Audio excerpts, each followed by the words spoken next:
you can get a pencil, piece of paper, write it down so that you're well organized, and when we're getting on the show, you take as little time as possible so we can accommodate as many of you as we can. We ask only, first of all, you respect yourselves, and then you respect others, because we will not accept anything we deem that's not within our broadcast standards. But we encourage you to always be forceful with your point. Thank you all again for joining us. Your voice in the community taught that get results. You can also follow our video stream on our YouTube channel at Vaughan Radio, and also the video stream on our Facebook page at Vaughan Radio. Thank you all again. Tonight, we will be speaking about a particular area, and we have with us a very special guest. It might be the first time on Let's Talk program. I don't think so, but it might be another topic. Tyrone O'Flaherty, aka Bahawla the Meek. Good evening, it's good to have you. Good evening, Webbo. Good evening, listeners. I think I've been here before, but as you said, on a different topic. Something to do with culture, rather, something. Okay. Sometime in the past. Yes. Okay, and if you would let me, I would have you back on something cultural again. Sure. Because I'm trying to get certain things done before I exit the stage. What stage? Well, the stage of life. This. And one of the things I want to get done is to do an in-depth interview with you on that certain topic. Sure. And also, I have next week a very one of the persons who I want to do as well before I exit the stage coming in next week. So there are a couple of things that I got to get done. Okay. Okay, so it's good to have you. Glendale Herbert. Yeah, thanks for inviting me. Yes, Glendale Herbert, good evening. Good evening, Webbo. It's a pleasure to be here again. I hope you're not exiting the stage anytime soon, because I think you have a lot of runaway space ahead of you. You can take off, and you'll have a long space to run. It's not going to end right now. So. Absolutely. That plane is going to get up. Absolutely not. Conrad Naya-Libert, good evening. Good evening, Webbo, and good evening once again to your staff here at Vaughan Radio. Special good evening to Bahawla the Meek. It's good to have you. And Glendale, one of the regulars, good to have you once again. Webbo, it's a pleasure to be here discussing the issues affecting people. And of course, I suppose the topic tonight is quite topical in its sense. And I'm looking forward to a healthy discussion. Okay, so see what happens we're going to begin with, and I'll tell you how this came about so that persons can understand how cool it is to work with us, right? So I'm having a conversation, just a chit-chat with Bahawla, Tyrone, in town, and then we're talking a little bit about independence.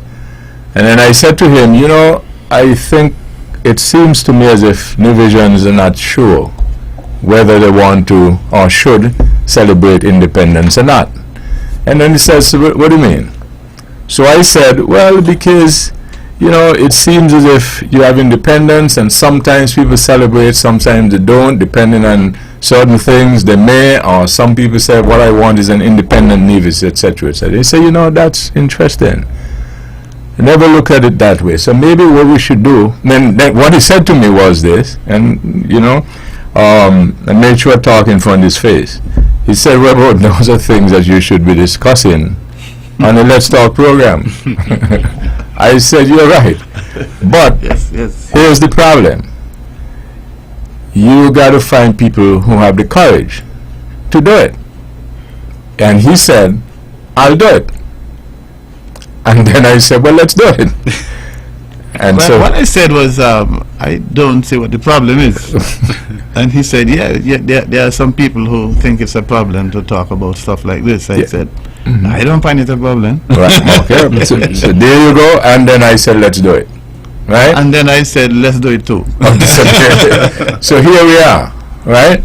Now, but I wanted to make the point that I made to him, that as simple as it sounds, it's not easy to find people with that kind of courage. Right? They might see you and they will talk one-on-one. But then when you talk in the public, and then it has to be challenged and analyzed. Like I just said, I got a couple of things to do before I exit the stage. And you all just like the American media.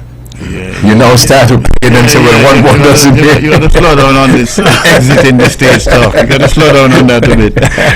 Okay. Nobody's ready for that. Right.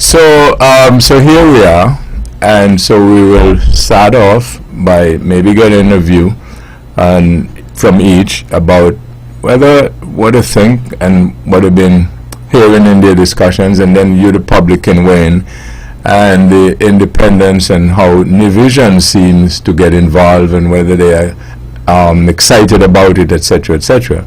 And then, of course, in the larger scheme of things, in terms of St. Kitts and Nevis 39 going on to 40th anniversary of independence, etc.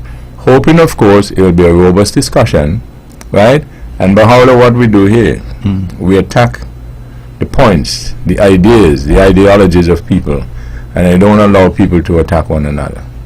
Okay? Right. So you can attack his ideas, you know, and so on. So that's what we do. Okay, so who's going to begin?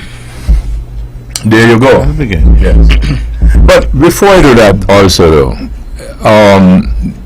based on my experience, Baha'u'llah, why don't you give us a little background, because there are people in our audience who, as renowned and well known as you are, don't know too much about who is this Baha'u'llah. So why don't you give us a little background on who you are? Okay, very briefly. My proper name is Tyrone O'Flaherty. I was born in Nevis. I was going to say born in Newcastle, but then I actually was born in the hospital. So, but I'm in Newcastle. First, went to Cumberland School.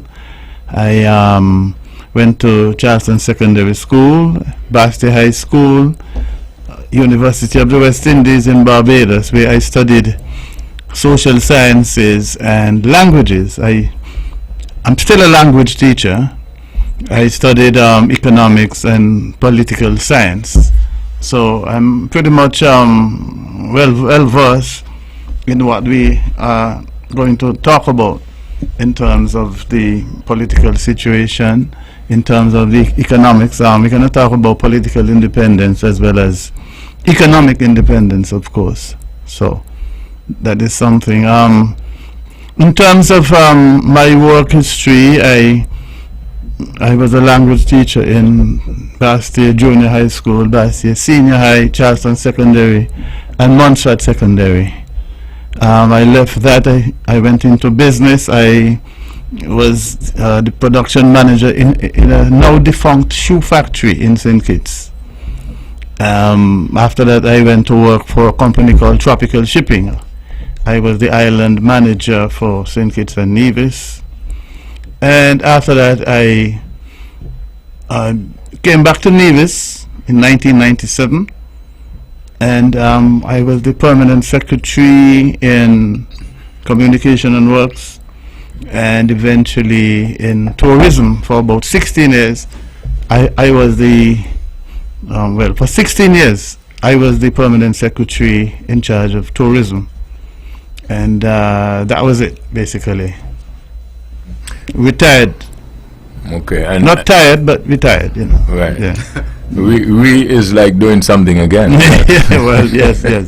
Okay, so you had a stint, which is going to be important, I believe, as we discuss as well. You had a stint living in St. Kitts as well. Yes. For a period of time. And so, okay, so well, I wanted... Actually, I live in St. Kitts about 3 different periods in my life. I finished high school down there, because we didn't have a high school in Nevis, which was another bone of contention. You know, that you had to go to St. Kitts to do everything, which has a bearing also on our whole attitude towards what independence is. Right. What it means for us, it may mean something different for people in St. Kitts, you know, or Kittitian people. I don't know. But I have lived there, I finished school there, I worked there during the time I was working with Tropical Shipping. And well, actually, after I had retired in Nevis, I went back there, and I was teaching French at the Alliance Française. So, and that is very recently too. So, you know, yes, I have a different perspective. Right, and it's very, very interesting. Okay, so we got that, so you will understand that when Mr. O'Flaherty makes his points, he's coming from a point of experience. Dualism. Right. Okay, so so we have done that. So let's now start on the particular area, and we begin with you. Okay. Now, this conversation, as you say, it came up quite just sporadically. We were just shooting the breeze. But it was independence time. And before I get into it, I should say, it is so relevant. 2 points I want to make. One, just before I got here, somebody asked me, what are you guys going to be talking about? And I said, independence and what it means. And the person came straight off and said, well, Nevis people don't feel independent. They feel the independence is St. Kitts independence. Right? Then I looked at the parades yesterday. The parade in Warner Park was flourishing and really beautiful. And then I saw the one at El Camino Willett Park, and it almost seemed like a low-key affair. And even people who were supposed to come and receive their prizes didn't show up. They sent some surrogates to take it. And I was wondering, well, is it that people don't consider it important? So it has a bearing on what we are going to talk about tonight. The question, people, it's kind of obvious then, right? It's showing. It's showing. If you look at the jubilation at Warner Park and the lack of jubilation at Grove Park, it's stark. Yes, it is indeed. Yeah. You go ahead. Yeah, it's stark in comparison.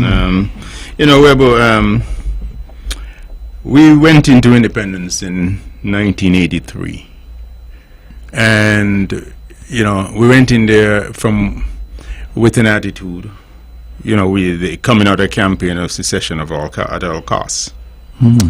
And coming to go into independence, a compromise had to be made by the Nevis caucus who went to England, that 113 had to be placed in the constitution because St. Kitts really wanted to go to independence, the PAM party then. But the compromise was centered, the 113 they had to compromise on, because the idea, as promised to the Nevian people, was that we would go into independence, Nevis separate, at some point, secession at all costs, coming out of that campaign, at some point. But of course, Tyrone, we did not have, and Naya and Webbo, we did not have an infrastructure government that was established in Nevis. In St. Kitts, they had the governments for over the years, but we had local councils and the rest. So they have to establish a government. They had put in place all the practices that are necessary, permanent secretaries and all that, and the functioning of a government. And that would take time in Nevis, so you couldn't immediately go. In the minds of those who went to England and the Nevis caucus, the Nevis end, they had to develop and build out a government. And of course, our infrastructure needs was high then, so those things were in the minds of those of the framers from Nevis, and 113 was implemented. The idea, from my understanding, was that at some point Nevis would go into its own way, and the constitution, as they documented then, was not functional to be long term, because of course St. Kitts did not have its own government and all that sort of thing. And that has led over the last 38 years led us to where we are now, with all these dysfunctions between us and continued dysfunctions. And we must use a backdrop, as a backdrop to all this discussion. These 2 islands was put together in 1882, thereabout. Okay, before let's say what Naya had to say. We should. Yeah. Yeah. Yes, well, as you both said, it cannot go unnoticed, the fact that Nevisians are not moved to a great extent by the independence celebration. Is quite noticeable, I think. And there's reasons why, that state of affair exists. To reflect back on 1983, as you said, Nevis didn't really have a government, and there was a lot of misunderstanding, I suppose, from the NRP caucus, because NRP was the only political party in Nevis, and the intention or objective was secession at any cost. But I think Dr. Daniel understood it a little more than most members in the party, because a lot of people are unaware of the fact that there was a split in the NRP in 1983 after Dr. Daniel decided to go into independence with Sinkit. I personally think he had no choice. The British government was not on about breaking up or separating Nevis from Sinkit, so he had to go in with Sinkit, and I think he had, as a compromise, I suppose, and I don't like to use that word because compromise means something else, but I think the other framers of the Constitution was aware of the situation, and I think that Nevis should have an exit if they so desire, because we are the one who always seems to be the suffering one in the Federation. And so in 1982 there was a split in the NRP. And some members of the NRP have not spoken to Sim Daniel since that. I heard that. Going forward, I absolutely heard that. Out of that split came the PDP, which was a political party, the People's Democratic Party, run by Theodore Hobson and my dad, and I think they compete in the 1985 elections, and they lost miserably. Not to go into great details, but Mr. Hobson was very new on the political stage here, because prior to that he was in Sinkit's being very friendly with Labour, and Nevis Jones wasn't on about anything with Labour.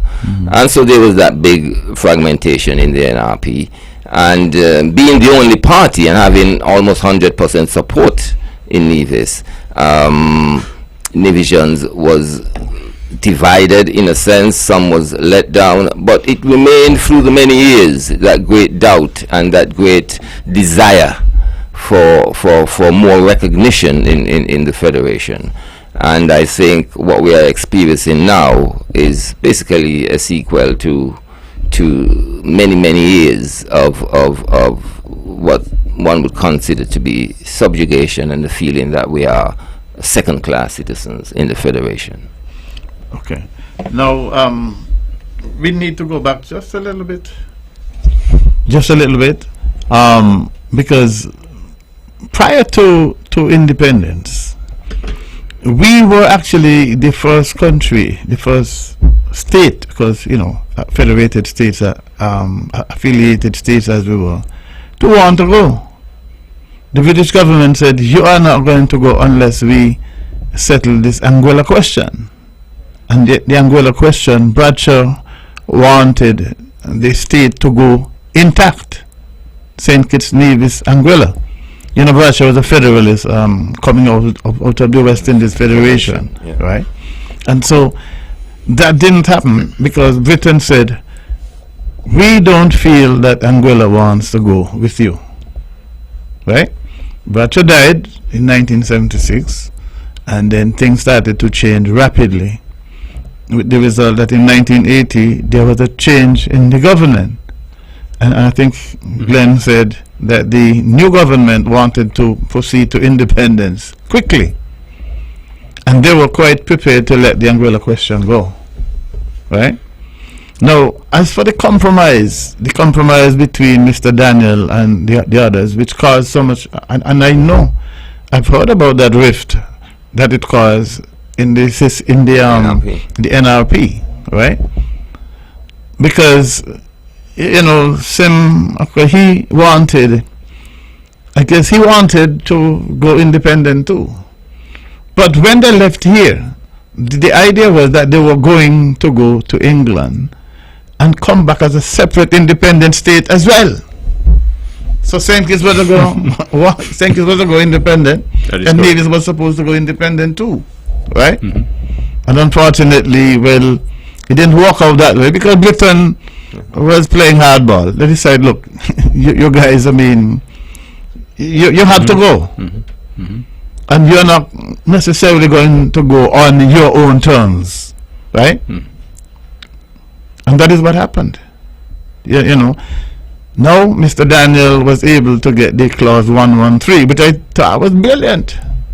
I think a lot of people still think it's brilliant. Absolutely. And it's still there. It's there like an elephant in the room. Unfortunately, You want me to tell you something with that brilliance? A lot of people think that it's brilliant. That's what you said. yes. Do you know that one of the persons who assisted Dr. Daniel in getting it there, thereafter said that it was not put there to be used? I never heard that, but tell me more. So it was said by one of our draftsmen who were there representing us. When the debate became robust in terms of the secession, and then he was accosted with that, but you put it there because then, afterwards seemingly were not in favor of it. And then he said it was not put there to be used. I guess probably that is why it was so deeply embedded in the Constitution that you have to go very, very deep in terms of the type of majorities that you have to have. 66 68. and three-quarter, two-thirds. Two-thirds or something. Yes, that's what it is. 66 and two-thirds. That's very, very deep embedment in the Constitution. And then, it being so deep in the Constitution, the question is how fair it is to the people to have to be able to attain something and have to go that deep in order to get it. Yeah. Because some people argue in almost everything else, in every part of the world, most things, not everything, and some legislation needs more than a 50%, but you have a lot of stuff that just needs a majority. Simple majority. Right. Yeah. And then, you know, most of our laws and our very existence and the way we operates on a majority rule. Yes. So I just wanted to put that terms in, of and then being so deeply embedded, as you say, I would say it was not meant to be used because it was used and it failed by a very narrow. 3 percentage points. Yeah. I mean, really, Yeah. I believe they felt it was attainable. Because the previous referendum was what, 90%? 99%. Right. 99.9%. So I believe they felt it was attainable, right? Of course. Maybe if it was called for, like right after independence, you know, like in the 80s and so, especially after people felt that Sim was undone, when they made him the Minister of the Environment, Yeah. it might have happened. But Nevis people are very passionate about their feelings about Nevisness, right? And when CCM came up with it in the 90s, a lot of people switched sides. I call it switch sides, but they contemplated at that point in time what would be better for Nevis versus what is the better thing for the party. You understand? And it almost flew. I mean, yeah. you know, I thought that when CCM called, that was a brilliant political move on their part in '98. Call for secession. But here's a question though. Is there a disconnect between then and now? Tyrone spoke initially about his experiences in St. Kitts and having to go to school there and what it meant to him and how it shaped his ideology as well. But the now generation that do not have experiences such as those, how does it then affect their thinking in reference to this particular area we're discussing? Well, you see, it comes back to the whole idea about what independence means, what it means to certain people at a certain time. What did independence mean to St. Kitts and Nevis people back in 1983? Who was thrilled about it? Who was not thrilled about it? You know, because it came into being in a very divisive way, because the Labour Labour Party of the day, they had put forward a green paper which was really not agreeing with the white paper that the governing side, the coalition government of the time had. The green paper, one of the fundamental concerns was that Nevis, I don't even think they knew, but you know, these guys always know that if Nevis is going to have a clause to get secession, then St. Kitts should have one too. I don't think he got to that. What they really wanted was separate governments. If you are going into independence, I think they call it in place of strife, right? Then St. Kitts and Nevis should have separate governments. You're going in as a federation, and then you have an overarching and overall federal administration, which people still talk about today, right?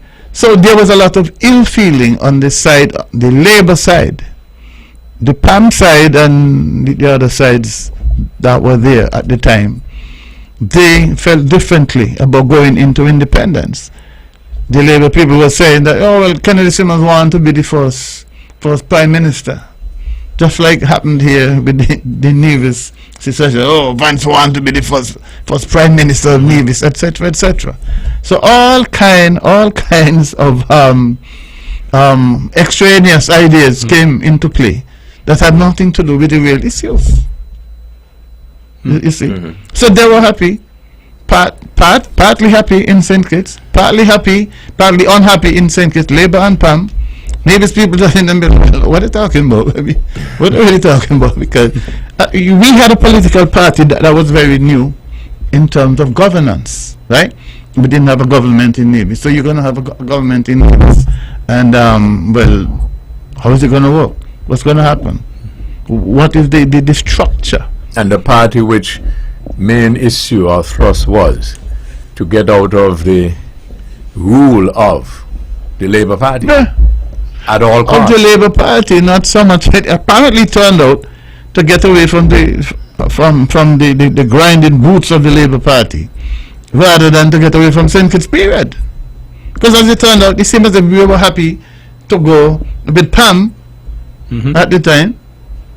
But you know, if it was Labour, no, it would have been revolution. And then you went with PAM and then found out what? Then you went with PAM. You went with PAM, and then things were going hunky-dory for a while, and then after PAM you start to feel their oats now. And they say, well, why we need Nevis as much as we thought, you know.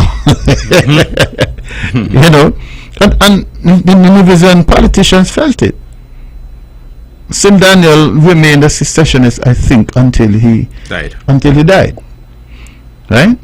There were other people. Now you were speaking about the rift in England. There were other people in that party who didn't really want secession either, or at least they didn't want secession the Sim Daniel way.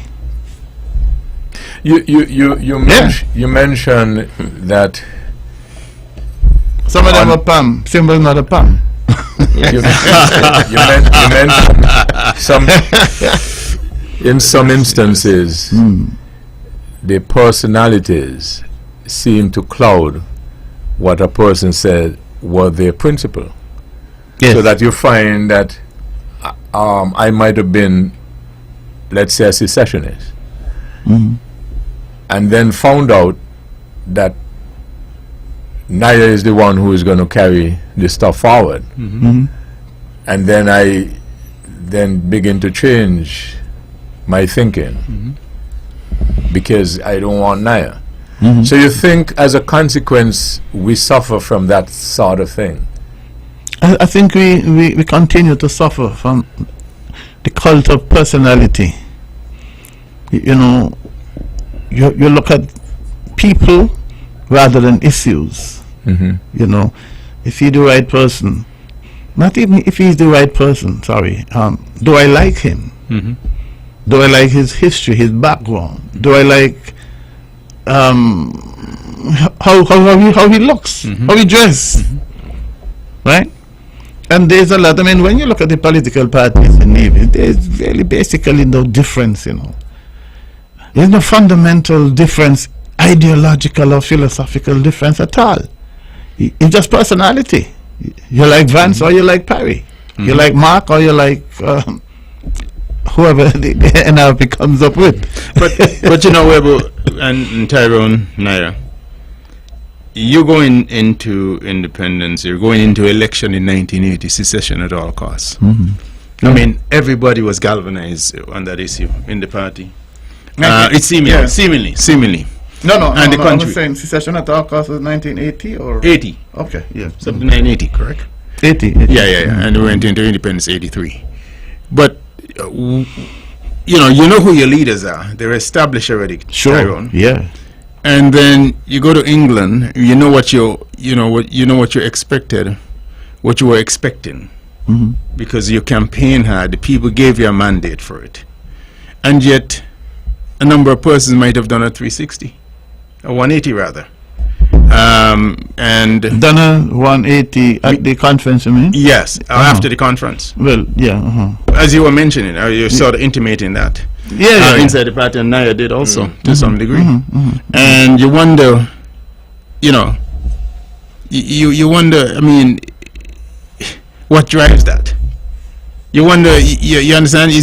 Are you putting yourself ahead of, the mandate you were given, the people's expectations? I think the whole thing. Now you're gonna say something there. Sorry. Okay. I think the whole thing about people holding back or doing a 180 had to do with what it is that we came here for. Secession at all costs. How do you reach to a point where, oh well, don't bother with secession, but we're gonna stick something in there in case we want to go, we will go, right? And I don't know if that was the undoing. It probably was not the undoing of the NRP at that point, because not everybody in the party felt the same way, right? Not everybody in the party felt the same way. But the question is, when we got to 1990, when was it? 1998. You get the impression that the NRP leaders at the time were very ambivalent as to whether they wanted secession or not. And a lot of that, to me, had to do with personality. Right? Did they want it or not? Because if they wanted it, we would have gotten it. That 3%, what do you say? 3%? Yeah. Roughly. Would have come. Right? The politics of personality plays a very large role in this country. I don't want Vance to be the first Prime Minister. That sort of thing went forth. It went forth. If that continues to plague the process and plague us, what must happen for us to move beyond that? Well, move beyond that to where? Well, Because I don't think we will ever get close to asking for secession again. It seems to me that this has gone back to a stage where we feel that we are a ward of Senkits. I mean, I look at things on the internet and things on social media where people, I mean, it's like we have subjugated ourselves again to Senkits. But are we speaking of, remember we're speaking of different generations, because Yes. the question I want to ask, whether or not the persons whose ideologies were shaped, as you indicated yours was, and Naya, for instance, as Naya expresses very often, has that changed? As opposed to the other generations that didn't have the experiences to shape those ideologies. You see what I'm saying? And then the question is now, so who are the ones, or is it everybody who we're getting the impression from that feel subjugated? I think. go ahead. Go ahead, Naya. You know, Webbo, let's establish the fact that nothing have changed over the many, many years. From 1983, I am not sure about the divide between the parties, within NRP, and the nature of that divide. I think what we saw going forward after 1983 in the local administration, that's when certain ideology and so forth start to get out of hand. That's when certain people try to make friends across the narrows and socially indulge across the narrows, because we sometimes suffer from that too. We sometimes think there is a bigger stage there and the people there is of such high authority in politics that it feels nice rubbing shoulders with them. So within the NRP there were such people, and those were the people who undermine Mr. Daniel going forward with the secession thing. But nothing have changed really. I think one of the drawbacks we have is that we don't talk about this. Just the other day I see youngsters going to St. Kitts, and I spoke to one of their mom. He said he's going down, he's got his suitcases and everything. No different to back then when we was going down, people like maybe you, Beholder, and so many people had to go across there for sixth form, you know. That was before we got our sixth form here. Dr. Daniel put a sixth form in Nevis. It wasn't an easy thing for Nivision then. No. I could remember one or two people actually suffer mental situation, had nervous breakdown because of that. When I spoke to friends of mine my age who had to go also to St. Kitts for technical college, they share with me a terrible experience being Nivision, going over there and trying to, you know, even those who had to move for employment. So when I see these youngsters going down, just the other day, some packed with suitcase and so, and I say, well, and ironically, one of the youngster father, and I didn't share that with his mother, is who had to live in St. Kitts, and he always talk about the hardship he experienced there simply because he was a Nivision. And I didn't say that to the mom, you know, but I said to myself, well, I just hope he's going to have a different experience. I can almost say he probably will have the same experience like his dad. I doubt it. You know? Yeah. You doubt that, but it may be. Well, the reason that I doubt it, there's a lot more understanding. The younger people have a different experience. They experience St. Kitts in a different way. They do not experience St. Kitts as the evil empire like most of us did. Those were the days when every Nevis man was stupid. Boy, you're from Nevis, you're a boo-boo, etc. I mean, those days, I hope and I think they're long gone. Yes, but what you have said earlier runs deep. Yeah. You said that basically we have become, I forget the word you used. Subject. Almost Subjugated. Subjugated. We accept it. So therefore there's a negative psychological indentation in the minds of Nivisians. And we need to speak towards that. Because it looks like we have decided to accept this position. Well, and when we speak of secession today, it's proof that we won't accept it. But again, we want to define we, because you seem to be saying we and implying a certain generation.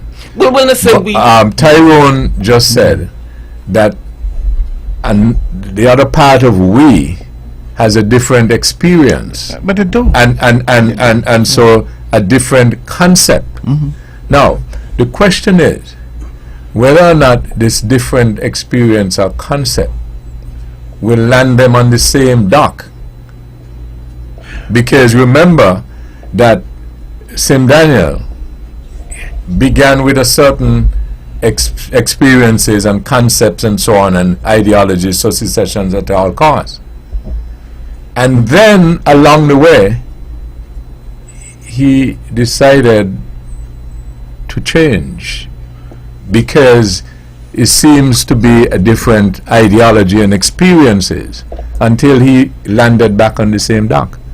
So the question is whether or not these generation or youths with this different experience and concept, because they have different bases, whether they will not end up on the same dock, and comes back to the point that Naya is making, and nothing has really changed. Yeah, Webbo, I totally, Tyrone point about young people having a different experience. I agree with that, but I do believe that there's so many opportunities from what I'm seeing, where they will land on the same dock that your generation, Tyrone, or Naya generation, and myself and Webbo. We are going to be on the same, on the same playing field. Because, you see, Independence just passed, celebration just passed, 19 awardees. Right? Given awards, so what have you? 1 from Nevis. 18 from St. Kitts. The incongruent sort of behavior, the imbalances continues, and young people would see it. The fair share argument, that is why, to my mind, the fair share argument is a powerful argument. And that fair share argument, I do believe, it permeates the consciousness of young people, like all of us here around this table. They would not miss. They can see it playing out. It is right there, it's evident in so many ways. Fair share is not just about money, it's about access, equal access, of parity, or some sort of proportional access. But it presents an interesting dynamic, though, because this fair share issue, it did not cut straight in the middle. St. Kitts and Nevis, because as in certain discussions, it is said, and it's debatable, that when you have a major issue on Nevis now, whoever is carrying it from the Nevisian standpoint has an enormous task, because they have to fight the whole of St. Kitts and then half of Nevis, as was happening with this fair share. Yeah, well, the whole fair share thing, I don't know if it came like a bolt from the blue to a lot of people who didn't quite understand, well, what's going on here, because all of a sudden we hear about fair share. I mean, this thing never came up. Nevis has been a part of the federal government before. Well, many times before, after independence, but especially during the last 7 years, and then all of a sudden, fair share, big thing, right? So it puzzled a lot of people. What is it? What is it that you're talking about fair share at this point in time? What is the fair share supposed to be that it was not? What it is now that we were not getting for 7 years? And how come nobody said anything about it? So that is why you had to fight the whole of St. Kitts and half of Nevis, because it's only half of Nevis would want to question stuff like that. Maybe not even half, right? So, you know, there you go. No, but you think because the point that Glenn made there. So yes, just go ahead. Yeah, 18 people get awards. 19 and 1 from Nevis. What's going on here? But then the thing is, this is a process, you see, and I don't think the process has been explained to people. How do you get to be nominated and selected? A lot of us feel, oh, it's just the cabinet sit down and decide these things. I didn't know either. But I understand that it's it's a process where you make recommendations. I don't know if it's a form that you fill out, but you put forward certain people and you make cases for them. How many people in Nevis did that? Maybe nobody. I'm so glad for teacher Lorraine, because I think she deserves it. The woman is in her 90s. Yeah, but the question though will be that you can put a lot of theory to somebody. Many years ago, I heard Chalk Dust sing a calypso, and he was referring to getting jobs. He was referring to Trinidad, but it encompasses the whole Caribbean. Yeah.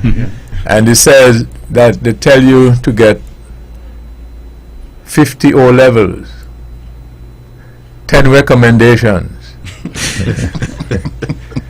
And then when you do all that, you still need a godfather. Yep, that's right. And that is powerful. And so people might argue, say, of course they have a process and something that is written down. And they will tell you, well, this is what took place. But this place is also small. Right. What gets around? The thing is, right, I mean... And so what people are expressing is not what it says in the book or what is written, is what the reality is. I think, yes. I think we will always get short-handed, you know. Always. That's the question of face here. Okay. That's the because listen, everybody has aspiration and desires. These young people have it, and they deserve equal access. Whether it's to scholarships, whether it's to grants that going to enhance their lives, whether it's the monies that needs to be coming, they need to be a framework that at least coming 140 years now, from 1882, I started saying, to know where we are. There has to be some framework worked out somehow, or else there would always be this discontent. And we question as to whether or not and how Nivijans celebrate independence in a cold, unenthusiastic manner would persist if all of these incongruities are not dealt with. Not dealt with by who? Well, dealt with, okay, take for example, and I'm speaking freely and honestly, not when we sit here in Nevis and we look at the Prime Minister being chosen, not one of us voted for a Prime Minister. How you expect us to? No, this is real. No, hear me out. Come on. Tyrone, hear me out. All right, not one of us. I'm speaking Nobody towards vote for a Prime Minister anyway. No, listen, hear what I'm trying to say to you. Not one of us is involved in the process necessarily. For example, your former government, but nobody's at the table from Nevis. The question out there in the ether, out here in the streets, have we stepped back? Have we regressed in terms of all the gains that you've made? These are real questions, Tyrone. No. Look. Again, we have to look at the Constitution, right? There's a lot of people that forget that we have a Constitution, you know. Because from 1983 until fairly recently, these were not issues that anybody cared about, right? We all know that the Constitution says that the Governor General will select the person who seems likely to command the majority support. You're not voting for a Prime Minister. You vote for a party, right? And the party that wins the most seats generally gets in. The party leader generally gets in, but it not necessarily had to be the party leader. Our Constitution does not say that. They say the person most likely. That is why, what's his name, Dr. Harris got in there, right? But we know what that is. That is that is the federal Constitution. It's nothing new. It's been around since 1983. Is it a case then that we have a particular set of rules which are designed to govern us, but we rather operate under a different set of rules? What do you mean? we have the Constitution, and you just outlined how it works and how a person gets One into part, yeah. right. But Glendale just articulated something else different, which if he gets what he is articulating, it comes outside of those guidelines or rules, correct? No, we have to be realistic. It's what the Constitution. But that's what I'm asking. No, we have the Constitution. We're asking new questions now that we never asked before. Nothing is wrong with that. Nothing is wrong with that at all. Right, and then Nothing wrong with that. And if nothing but the is reality is that it all come back to what the Constitution says, unless we're going to change the Constitution. But that's what I was getting to. So if we're now asking you questions, and then we are forever saying that it's 39 years and we need to have a look at it. About time, Are there things like that now that we need to maybe change? Yeah, well, and put another way. I think the only thing that divisions might want to change, hey, and conditions too, you know. We are divisions and we are talking about the inequities and so on that we face. Conditions have always been on top, right? But from a party level, you know, whenever there's a different party in control in St. Kitts, the people at the people who belong to the party that is not in power, they see things differently. But they have never gotten down to the stage that we gotten down to the constitutional level. You see, we get down to the constitutional level. I think divisions pay more attention to the Constitution than Kittitians do, because we have to, right? Because the Constitution is kind of disaffecting us. It's not disaffecting them in the same way, right? What do we want out of it? Because 113 is in there. 113 is in there, and if divisions don't like it, they could lump it, right? Take the 113 and let's go. But are we brave enough? Are we concerned enough? Are we committed enough? Are we united enough on that matter? Let me get a break. Tyrone O'Flaherty, Glendale Herbert, Conrad Nye Liber. When we come back, we'll add your phone calls on 1-869-469-1616 and or 700. Back after these.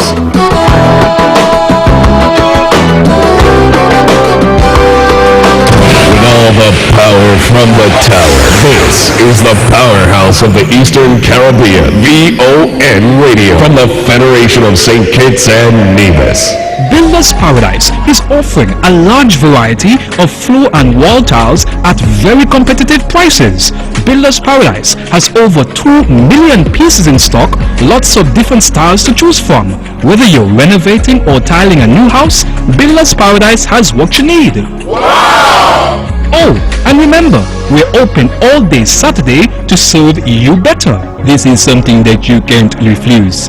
Visit Builders Paradise today at the C.A. Paul Southwell Industrial Site in St. Kitts or call them at 466-4938. Back on this episode of Thought That Get Results with Tyrone O'Flaherty, Mahouda the Meek, Glendale Herbert, Conrad Nye Liber.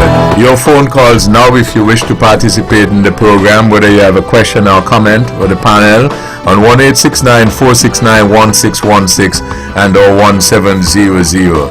Some or most divisions seem not to be overly enthusiastic about the independence of St. Kitts and Nevis. Some ask the question, what are we celebrating?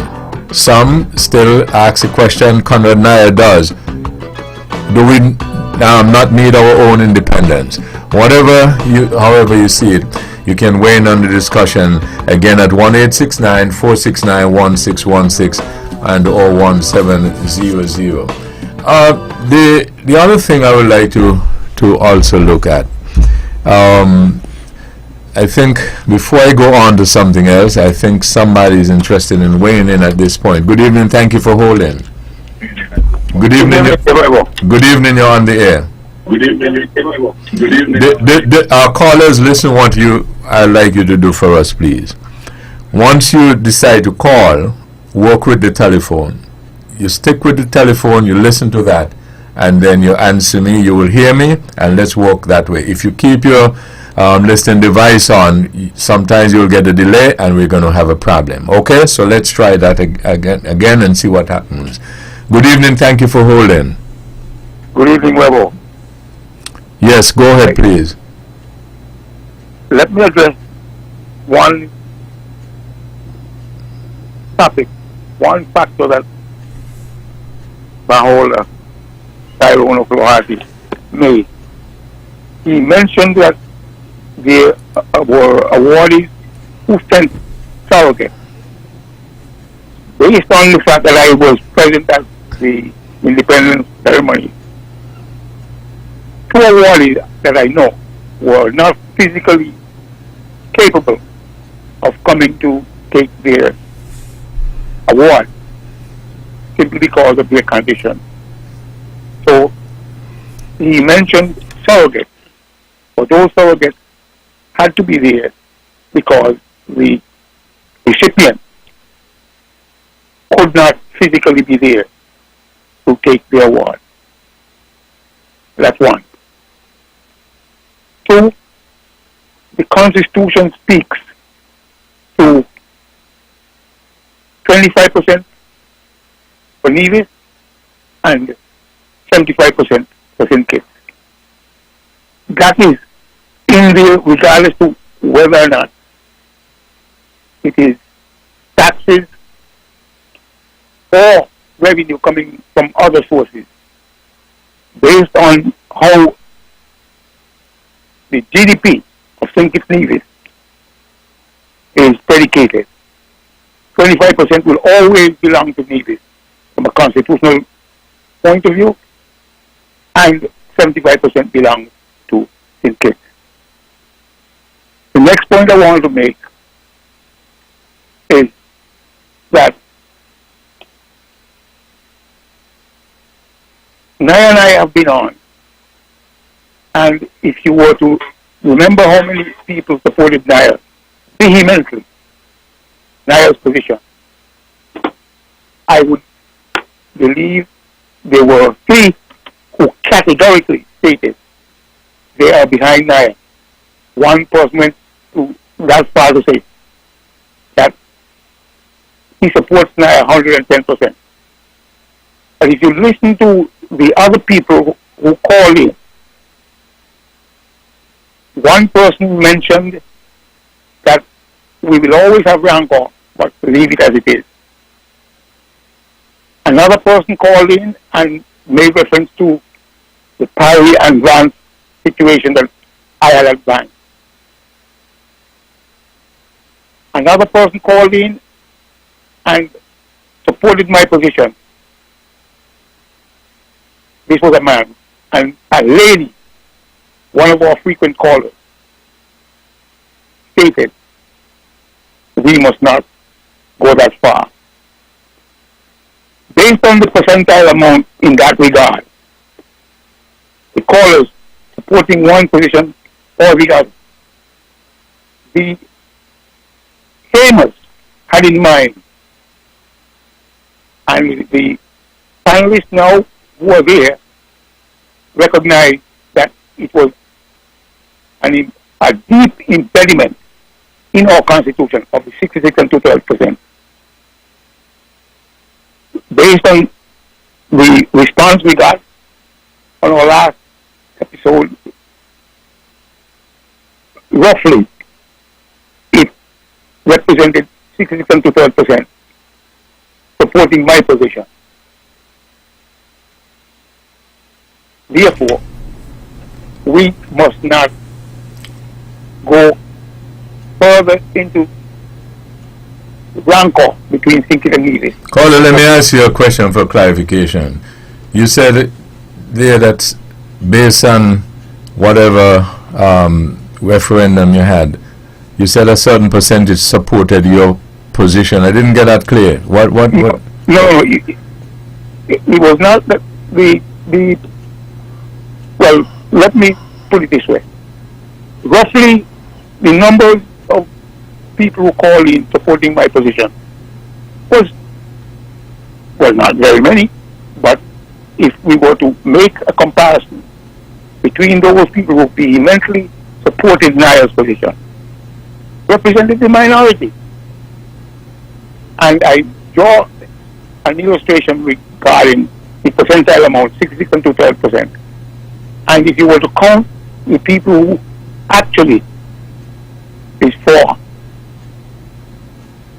saving the union, saving the unity of St. Kitts Nevis, it represented 66 and 2/3%. The framers did not make any mistake.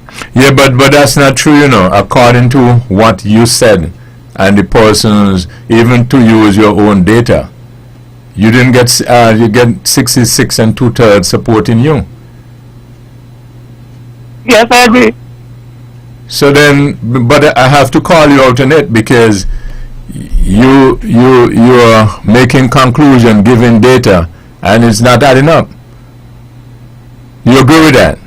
No, I don't agree with it. Okay. I got your point. I just pointed it out, and More people supported my position than Niall. Yeah, but yeah, immensely supported. Yeah, but by 51 is more than 49, but it doesn't equate to 66 and 2/3. You agree with that? No, I didn't want to bring me in this. No, work with me. 51 is greater than 49, but it does not represent 2/3. You agree with that? I agree. Okay. All right. I agree. That's a simple majority you're talking about. Wait, you Mr. Stanley. Okay, I got you. That's the truth. Yeah, well, you know, Stanley, I've been around with Stanley for a while, so I know when I got him. You know, where is Tel? Webbo? Yes. Have a good evening. Yeah, you as well. Yes, Stanley, yes. Niall, go ahead. No, I wanted to say, Tyrone O'Flaherty made some very interesting comment, you know, in his final words that he said. He asked a few serious questions. He asked, are we committed? Are we united enough? And I suppose, are we economically strong enough to propose an independent Nevis at this point in time? But it's how we look at secession and an independent Nevis. I would like to say secession is not a threat. It's not supposed to be viewed as a threat or a weapon at all. It poses some challenges. It brings challenges to Nevis people, which we obviously have to rise up to if we are to achieve that status. The question is whether or not the majority of Nevis people wants to achieve that status. And majority simply means 51 over 49. We spoke of what the Constitution asks, the requirements of the Constitution to secede. And everybody knows that that's very undemocratic.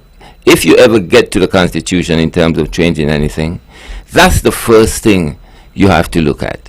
Because it's undemocratic, it's totally unacceptable. Once you go to a referendum, and this is a global consensus, you do not ask the people to attain 68%, because simple maths would point out that this is a source for conflict.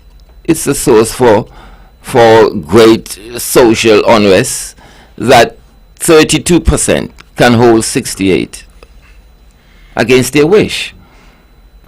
I believe it wasn't a mistake, but it was a belief then at the time that 68 could have been easily achievable, because it was one political party in Nevis, and the previous referendum being a illegal or legal referendum that we had here in Nevis, previous to 1983. Unofficial. I mean, we get almost 100%.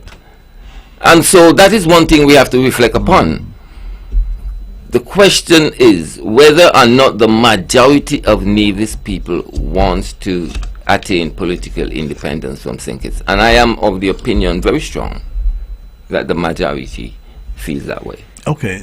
Now you're looking at a simple majority, huh? Yes. Not a super majority, which is it? Which is what we're looking at. But hey, Well, let me ask you Simple this. majority. Super. As they're talking about constitutional changes, and if the argument is made that it is very difficult, and Naya puts forward the argument, undemocratic, to ask for 68% or 67, whatever it is, can, as you reform the Constitution, because as I had mentioned earlier when we were off here, I keep hearing debates about changing the Constitution, and I hardly hear anything about what it must be changed to. But when you begin to ask questions of what it must be changed to, for instance, a question may be asked, well, when you're going to change the Constitution, for instance, the Prime Minister Drew, in his independence address, indicated that they're looking at making St. Kitts Nevis a republic instead. I suspect that is going to need some sort of constitutional change.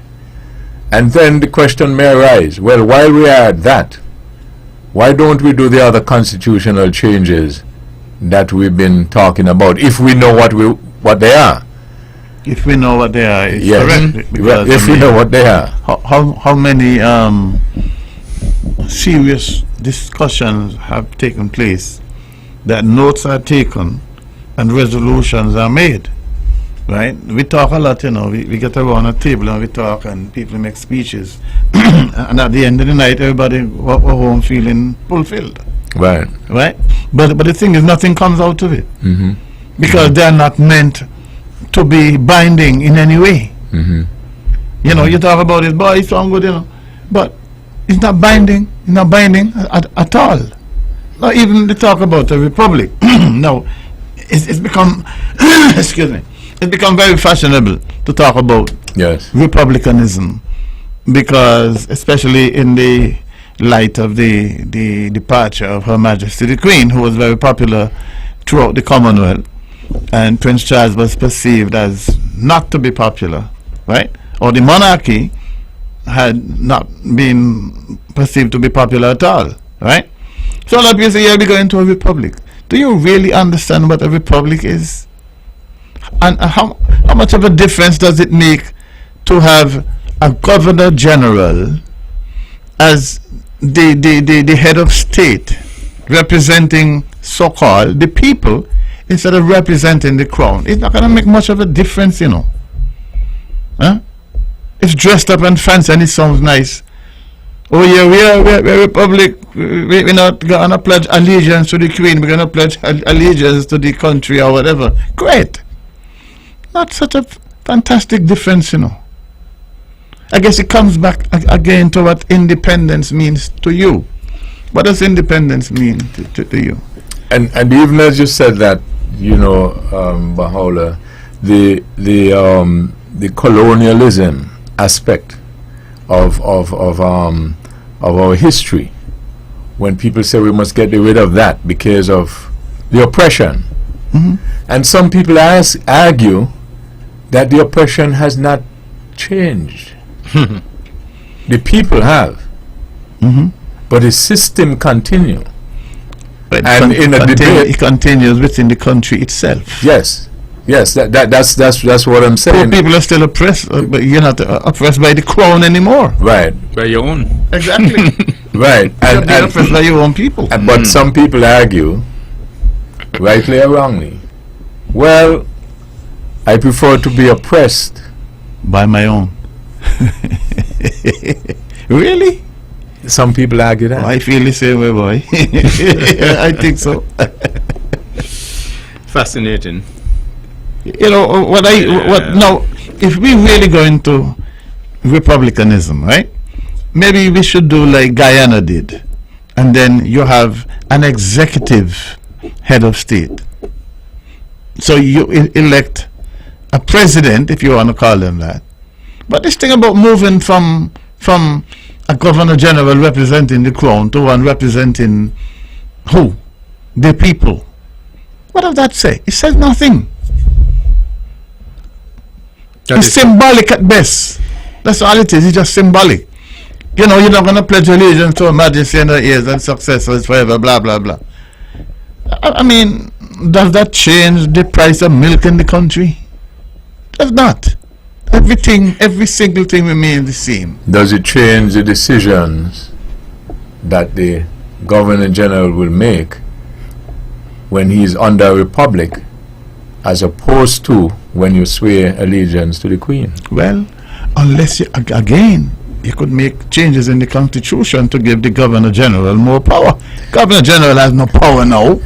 Governor General acts in accordance with what the Prime Minister says what he has to do. be advised, and in some instances the Premier has to show concurrence.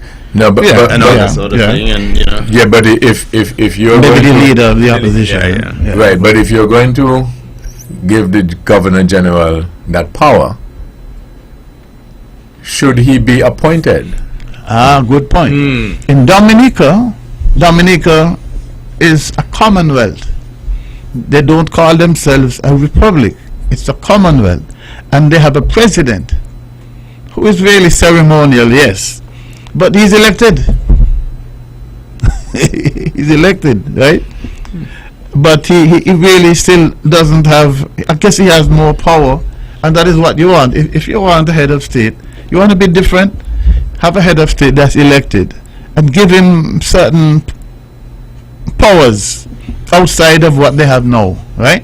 Might be power in case of a crisis and so that he could step in. Like what they expected Paul Schoon to do in the Grenada crisis. When the Americans came down and they said, well, Paul Schoon is the governor. They said, oh, well, with the Prime Minister. Because they thought that a governor was a governor in the American sense. Yeah. Only to find out Paul Schoon was the Queen's representative. He had no power. Some people think the Queen still ruling in England, you know.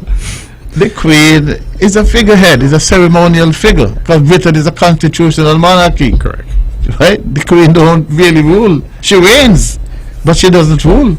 Do I get the feeling from the panel that we perhaps need a lot of this discussion and education, if you will, if and when we are going to change our constitution for a different governance instrument, so that we can, you know, then take from what we see in the United States, from Guyana and so on and so forth, and then we say, well, this is what we would like. Or do we go back to a system where you bring in some constitutional scholars and then they say, well, this is what do we do? I think we need to test the pulse. We need to test the pulse of the people, right? And of course, everybody's not going to come with a workable idea, you know. But sometimes it's better to find out what the experts from among the people say than some so-called highly paid constitutional experts who will just come and tell you the same thing. That is correct. They will work on principle, right? Principles alone rather than substance. And substance is what you want. Yeah, and they work off of some template that was created already. Exactly. You know, but here our actual experience would come through. We have enough learned people amongst us, and you know that I do believe are in touch with the ground, and I do believe can bring to the fore, you know, real substantive things that we need to implement into a constitution as we go to constitutional reform, if we so get there. If we get there, yeah. You know, so I don't believe we need to bring in these so-called folks from overseas and pay them these big monies for all this other stuff. No. We can have enough, you know, as Webbo suggested, you know, these sort of things where we can mark up. You know how I look at this with being a republic? It's to me an extension of being independent. If independent doesn't mean anything to us, then republicanism doesn't mean much to us.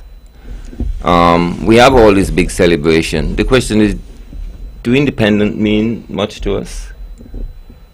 I mean, what difference well, did it make? It means a lot to some people. and Well, it means well- less to other people. I Well, think I think it should mean a lot to us. I- And changing to a republic should mean a lot to us. I think the argument. But do you understand? it should. Yeah, but the question is, Really. unless you explain, And this unless you explain atmosphere- to people what being a republic really means. A lot of people think you get away from the Queen. Hey, we are away from the Queen long time. You think we still are under the Queen? We're not under the Queen. Britain don't rule us. If something happened to us, Britain don't send on a warship and so. Eh? We are away from that a long time. But a lot of people still feel... I'm not sure we are away from that, you know. What?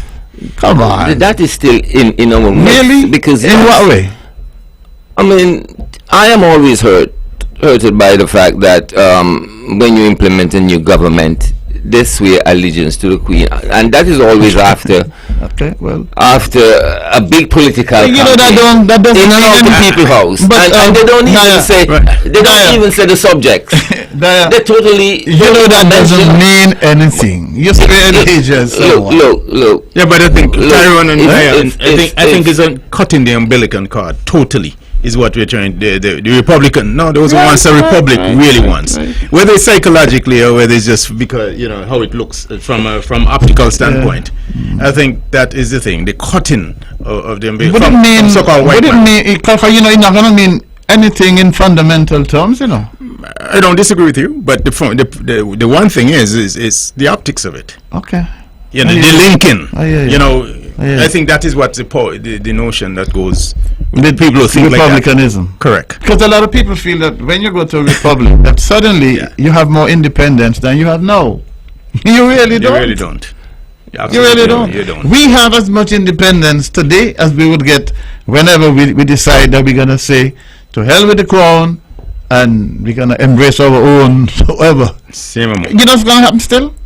It is still gonna happen that the party in power will select some party hack, Support it. sorry to use that word, right? To be Governor General or whatever you're gonna call him at that time. And we're probably gonna still use the term Governor General anyway. Dominica was smart, they say president, which is not so creative, but hey, it's different. But different. Could I ask a question? If we're going to a republic, do you need to have a governor? The United States is a republic. No. I'm just asking a question. No. I No. mean, The thing is, what's the difference? Right. You could go into a republic and you have what you call an executive head of state.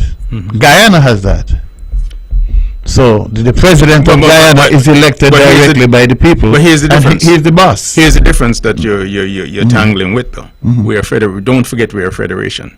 We have a federalist system, Yeah. and I don't know if we can mimic Guyana in that mode.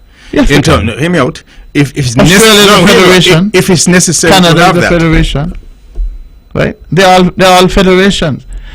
The problem we have is that we have to rectify our federalism and make it into a proper federation, right?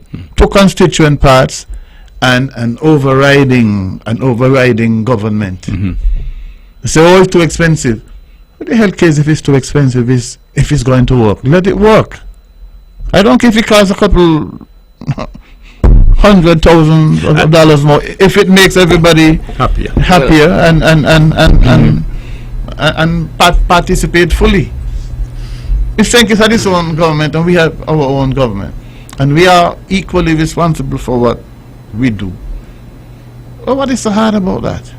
To say, well, it's going to be too expensive to have a third government.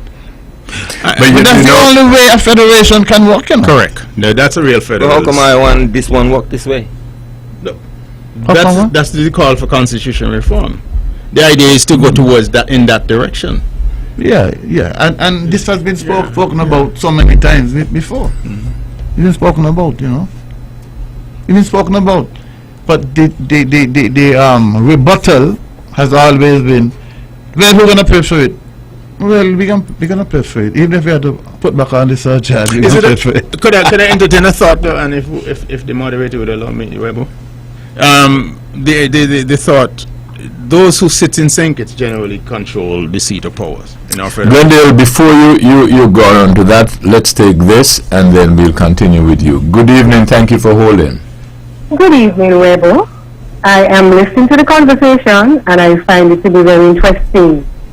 But I noticed that nobody is referencing, I don't know what to call it, because it was issued on Facebook by the Attorney General, the Honorable Garth Wilkin.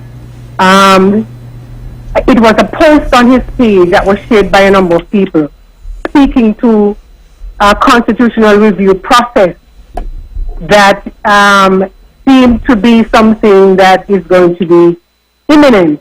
In fact, I'm quoting from the same Facebook post, and it said, in this regard, as a first step, the Attorney General's Chambers has agreed to set up a joint constitutional review committee, Jesse ILC, with the legal department of the Nevis Island Administration.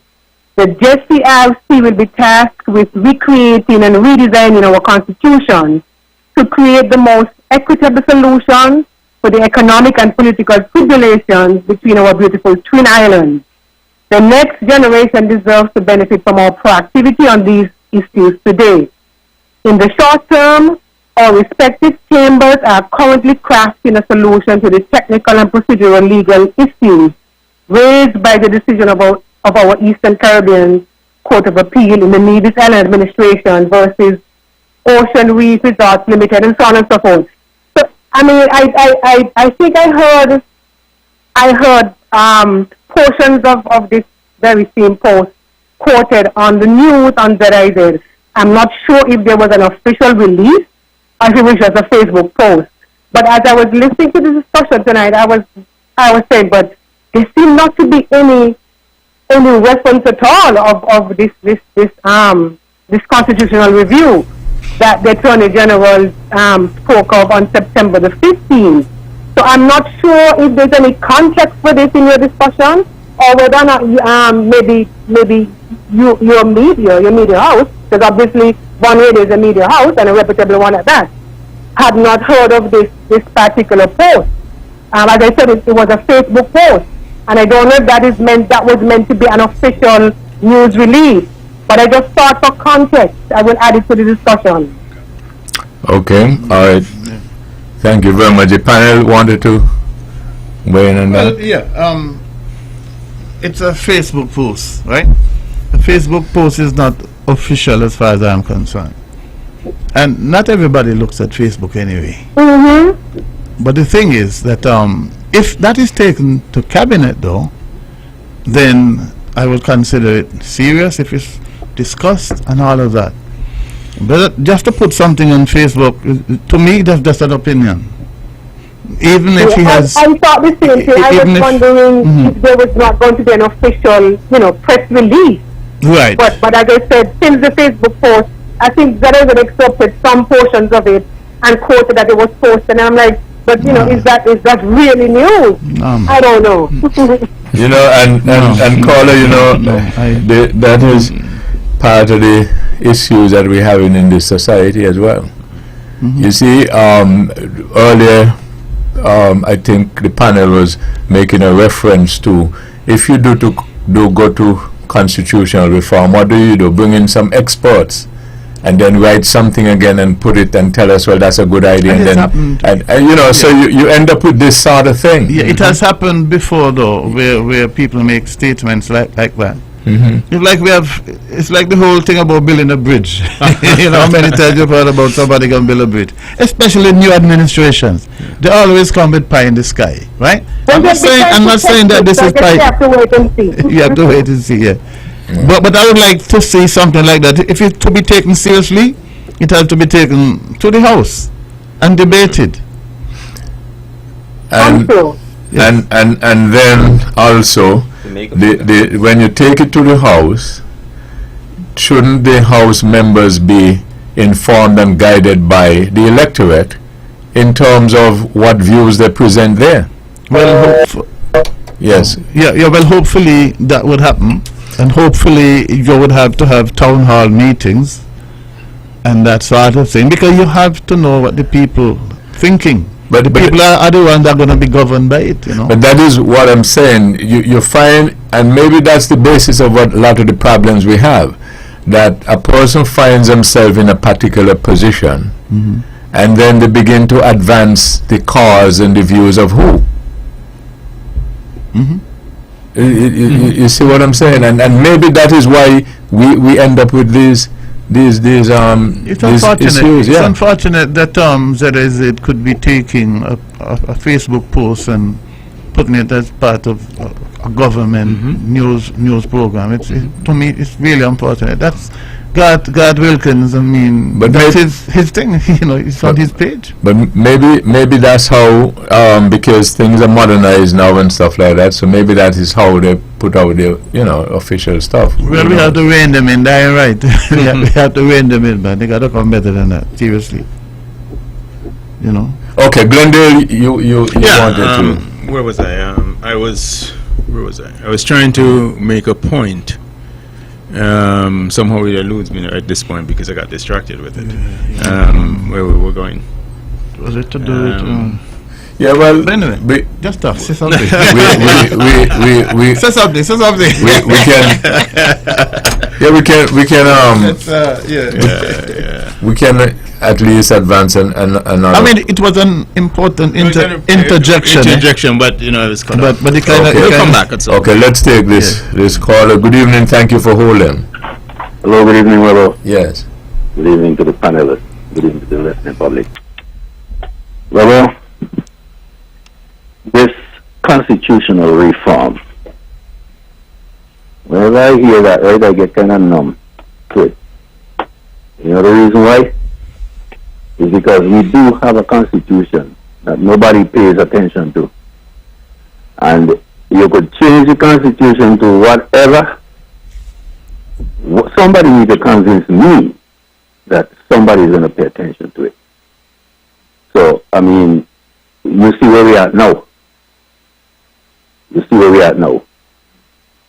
The Prime Minister, he said he wants to mend the relationship between St. Kitts and Nevis, and at the end of the day, the Nevis public, the Constitution is as it is, and it's what it is.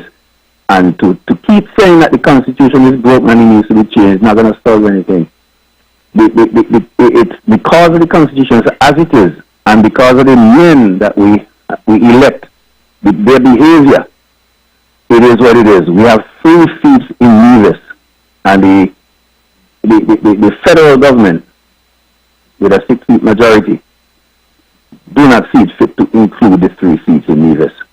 But the Prime Minister says he wants to have a presence in Nevis. To me, that is disrespecting the people of Nevis and disrespecting the Premier of Nevis. We are part of this federation by the people we elect. And if you have nothing to do with them, then how is it going to work? I'm tempted to go along with Naya's secession.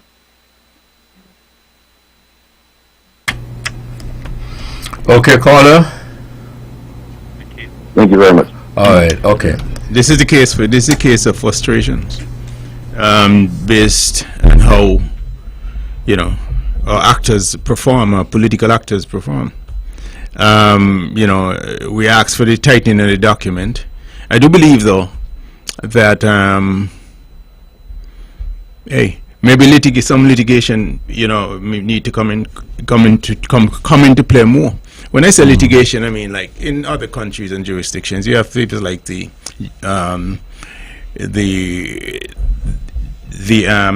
what you call it, civil liberties. And Civil Liberties Union, which is a group of lawyers who would take cases and challenging the Constitution and challenging, the rights of government to trample on the rights of people, etc., and testing the Constitution.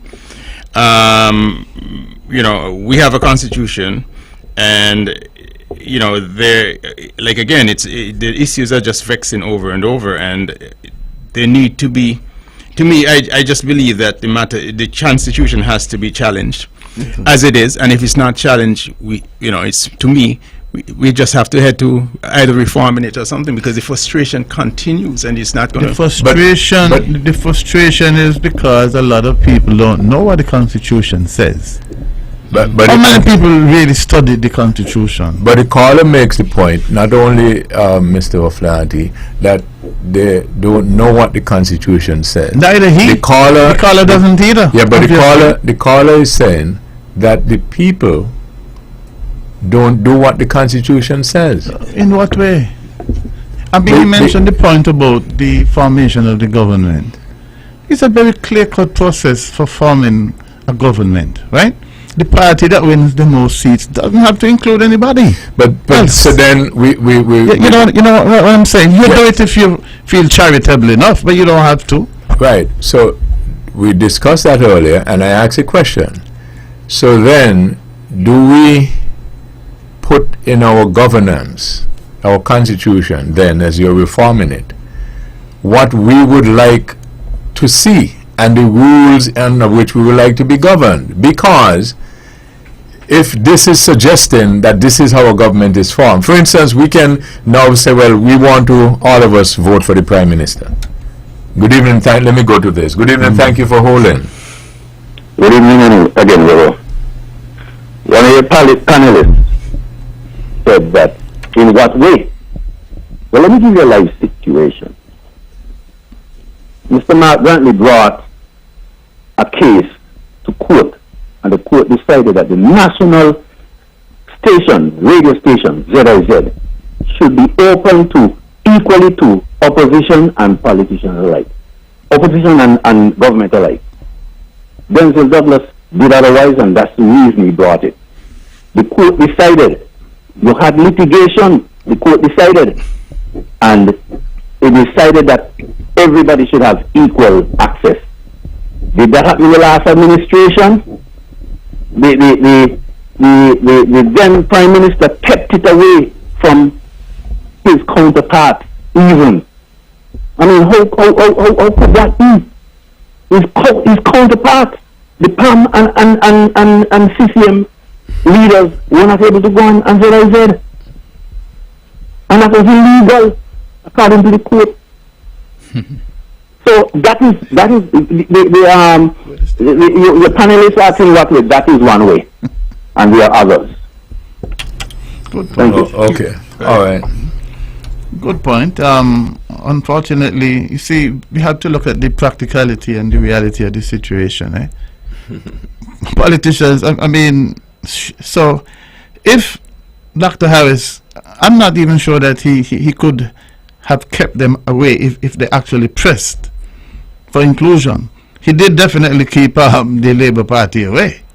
Just like the Labour Party kept them away.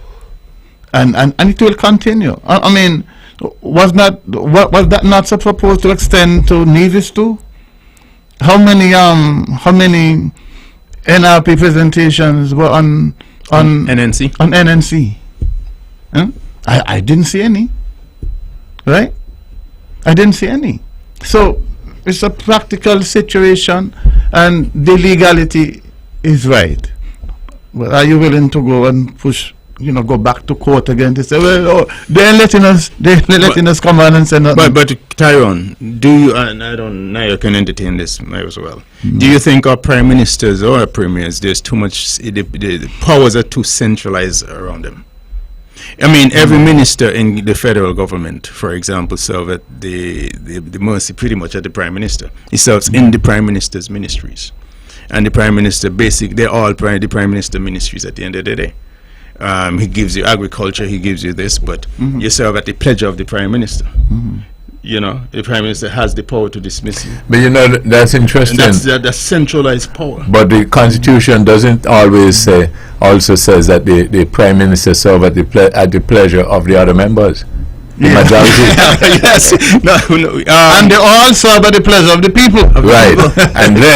But then you have a situation where, as Bahá'u'lláh indicated, the practicality of the situation, what happens. And I think it comes back to the point the caller has been making really and respectfully, that you may have something written, but the way we behave, we don't respect what is written.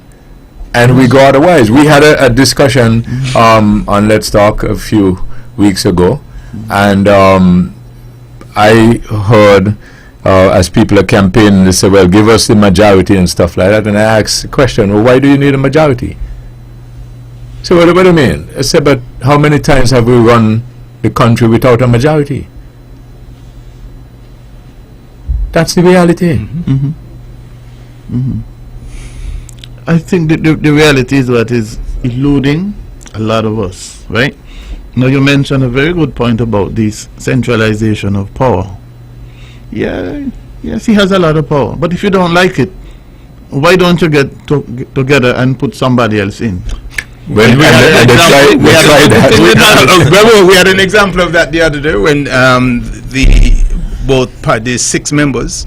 But it took a long time. Don't hear me out. The 6 members tried to get rid of the Prime Minister. And they can appoint the Prime Minister or suggest that he's the Prime Minister to the Governor General, but they can't disappoint. Who told you that? Well, I'm just saying that's what happened in reality. Reality. So that. Oh, I didn't say it's true, but that's what happened. No, it was again. It is a constitutional technicality. Yeah. Why they couldn't do it? But they could have done it if they had read the Constitution properly. All of them could have resigned. No, but you see, again, all of them could have resigned. No, but then it comes down. But you can't bring a motion on the confidence against your own. No, that's not true. That's not true. That's not true. That's not true. Okay, Do you realize? Point there, the motion of no confidence. There was the technical point. No, they were putting through the argument. A lot of very bright scholars and stuff like that. They put through the argument about the same motion. And then it looked like he wasn't going through. And then the speaker said, we're going to hear it. And then you heard the House dissolve. And then you didn't hear any. That was allowable though. No, what I'm saying is, the dissolution of the House was allowable. Of course, because that was what it is. So that the things about you can't bring this and you couldn't do that was red herrings. And are meant to deter. And Webbo, from going forward. But then when the speaker said, I don't agree, I'm going to hear the motion, what did they do? They dissolved the House. Because they knew that the speaker was right. If the thing that the speaker was wrong, they would have taken another course of action. Similarly, what if one argues that were it another Governor General, they might have interpreted that same clause that is still in the Constitution was there from 1983. Another Governor General might have said, these 6 are right. And if you allow me for one. So it is the if you allow me walk with me. It is a matter, again, as the caller says, what we accept and what is done, right? Because, and I pointed out that we had a situation coming up to 2015. We had this minority thing going, and the delaying, etc., etc. And remember, the same Prime Minister, Farmer, he argued about how illegal and how undemocratic and immoral and so on it was. But Dr. Denzel Douglas had 5. He had 3. And he carried on. Right? So it comes down to when the same experts that we have who come and tell us these things with the same information, that the Constitution, regardless to how much we've been talking, hasn't changed since 1983. I take the point, Glendale. Yeah, but when you look at the... I also wanted to add quickly, on your point you made, that a man who is appointed as a minister in government did not abrogate his position as parliamentarian, which supersedes being a minister in the executive. Say that again? A parliamentarian, right? Remember, you get your powers from the people. The people send you to the parliament. That's a bigger position than being a minister. because your powers come from the people. You're sitting as a minister in the executive. Right. So you can very well go back to the parliament and bring a motion against the government. Remember, your real job is as a parliamentarian. But you were sent there to shouldn't be you that. resign from the government to do that? I think that You that don't would- have to. I mean, Because- you may not. You may In Tortola, Anybody can bring it, I guess. in Tortola, in the parliament. in Tortola, the motion was brought to replace the premier by the deputy premier, and they didn't have to go to an election. The same basic Yeah, because it's only constitution. the premier could dissolve the house. In England, right? Boris Johnson, It happened the other he day was in England. besieged, right? Now, Boris could have dissolved the house, but it would have put his party in jeopardy.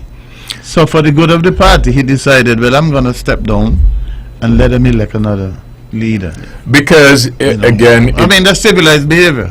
I was about to say it comes down to who they are as a people. Yeah. Good Yeah. evening. Thank you for holding. Good evening, Webbo. One of your panelists said that the NRP couldn't go on NNC. I would like him to give evidence, a proof of that. I would have a problem accepting that argument, since the Honorable Mark Brantley, who is in charge of Nevis at the moment, and who is in charge of CCM, who is the one who brought this case to the court. And I fail to think that he would do anything to stop the NRP. If he has evidence where the NRP will stop from going on NNC, then bring it. Otherwise, be quiet. The Honorable Mark Brantley stated that when they tried to disenfranchise people, the overseas voters, he was vehemently against it. He said he would resign. He promised to. He offered to resign over it if they ever went that way. And that is his track record. So if he wants to convince me that anybody stopped the NRP from going on NNC, bring the evidence. I rest my case. Okay.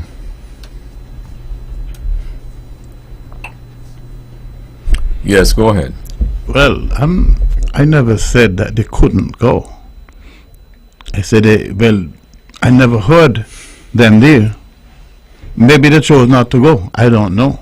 I'm just saying that it was a question I was asking. Did it happen?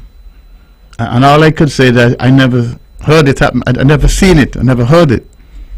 I'm not saying that they went and somebody stopped them. I never said that. Right? I'm just saying, in terms of just being consistent. So you bring it in, you went to court, and you got the injunction done, right? Was it done? I mean, was it done? I never heard it. Can't say that they applied and they were turned down. I'm not saying that at all. I just got a message, Bahawla, to suggest that I need to get you here more often as part of the education process for the nation. I just wanted you to know that. Well, I think it's a very complimentary comment. Well, I'm very grateful for that. And I would certainly be willing, if that is the will of the people. of the people. And as the evidence will Not show, political, no, not at all. and you find, as the evidence will show, didn't you find us so easy to work with? Yes, Okay. absolutely. I work well with these guys. The other people who are not here, I haven't met them on air yet. But Stanley called in. Yeah, and I'm sure we could have some very fruitful discussions, interactions. right. I said once, and I don't know if I overstepped my bounds, and I said, at the risk of being ostracized, maybe in different quarters they should have debates like us. And part of our motto is we will allow you to attack the ideas vehemently, but if you attack the person, then we have You a did say problem that with it. earlier, yes. Yeah, so Yes, that's yes, how we yes. work. And But okay, so it's a good principle to live by too. yeah. Yes. Don't attack, no personal attacks. Yeah, well, and I tell people all the time, I don't see why I should let people come in my house to cuss me. That's right. You stay outside and you do that. If you want to cuss my idea, I like a good debate, But don't come in your house to No, cuss. no, you gotta stay out in yours. I like that. Yeah, but if you want to, tear the view, the point to shreds, you can do that. Sure. Yes, Naya. Yeah, I just wanted to endorse what we're saying, along with Mr. Flaherty, because the conversation, that's what I've been asking for a long time.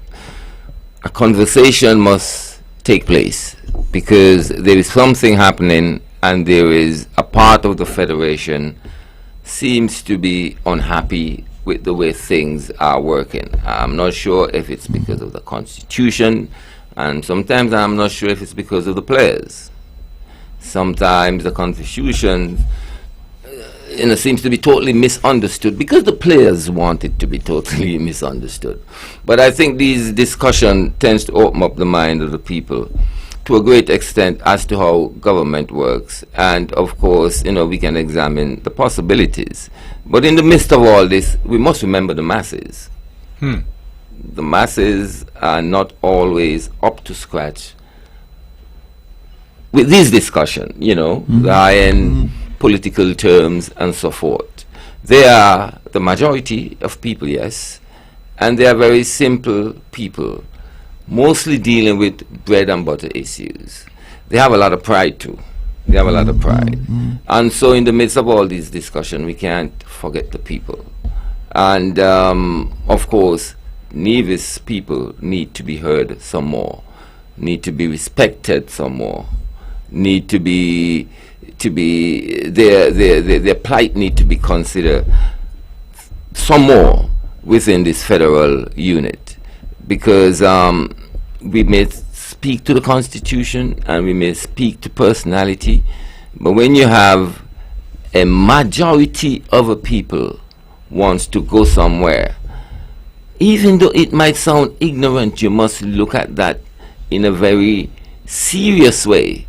If it's the people that put you in power to, of course, administer the Constitution in the correct way to them. And I think that's where Nevis people stand right now. The Constitution and the way it's playing out doesn't seem to work heartily for the people of Nevis. And these discussions, to me, expose that. And it's very important that we continue with this discussion. A lot of people think, well, Naya is a secessionist, and he thinks secession can come tomorrow. No, I'm far from that. I believe this conversation would add some clarity as to the possibilities, and that's what's important to me, because it's absolutely hopeless when things seems this way from a Nivision point of view, but nothing is being discussed. Niall, let me tell you something about the masses that you refer to, because a lot of people get confused and in the end fooled by those same masses. Because I've been dealing with them for a while, and they're not stupid, I tell you. And that is the fundamental reason why the few who always wanted to put the country in a particular direction fail. And we are still at the crossroads that we are. Those persons who refer to as the masses and the ordinary people, we are not stupid. And that is why, and until and unless people understand that, we'll always be here. I'm just going to go on the heels of what you just said. A friend of mine, a friend and associate, and someone I've always known for a long time, used to say, and I've heard him say it more than once, a funny thing happened on the way to the polls. What was that funny thing? The moderator would respond. And maybe I could make this the last word. And a funny thing happened on the way to the polls. On the way to the polls. Who's got the last word? Well, I would just like to say I'm very happy to have been invited here. I hope I was able to lend some kind of credence to what I am thinking, and I hope that I didn't tread on any toes. But hey, I don't care. That's what, and that's what we I do. don't care, really. And that's what we do. Exactly. That's what we specialize in. The thing is that the truth must be told. Yeah. Sometimes the truth is bitter, as the old people say, got fire to a tail. You know, but I'm glad that we were able to sit here and discuss things without any encumbrances. As Webbo say, you attack an idea, but you don't attack the people. And I hope the callers would respect the same instructions. You know, but what I know for a fact is that when we started off talking about what independence means, and we were able to branch off into a lot of other subjects. Yes. We ended up speaking mostly about constitutional reform. I would like to see constitutional reform too, but maybe there needs to be some constitutional education. Let people know what the Constitution currently says, so that they are not at odds with what they think it is saying. That is the problem. That is the problem. A lot of people get on Facebook, and you know, on Facebook everybody is a pundit. You know what I mean? Mm-hmm. Everybody, you have your typewriter, you type whatever you feel like, without even checking. There's a lot of simple stuff that you could just Google. Mm-hmm. You know, so as not to be odds with what the reality is. And I'm just hoping that we can do that. Constitutional reform will have to happen, because there is this awareness that is not working. For the first time in 39 years, I think there's a lot more being said about the Constitution than ever was said before. On the Navy end. Yes, especially on the Navy side. Yeah. Yes. Let me just say how appreciative we are about Howley to have you. Hope that you come as often as you can, and you are, you know, asked to be a part of us, and we really appreciate you being here. Now, I want to let everybody know that I want you back here along with everybody else next Tuesday. Me? No, I want everybody Oh. in the listening audience. Oh. Because just like you, I have somebody who we're going to interview Okay. who I always wanted to. Okay. Okay? Mm-hmm. And they don't have to worry, it's not politics, but they're going to like it. Mm-hmm. That's next Tuesday. Beautiful. Okay. This program repeats tomorrow at 10 o'clock following the VON News Minute. Join the Honorable Mark Brantley tomorrow evening at 8 o'clock for On the Mark. Thank you all again for joining us. This is your voice in the community, talk that get results. You all have a wonderful evening.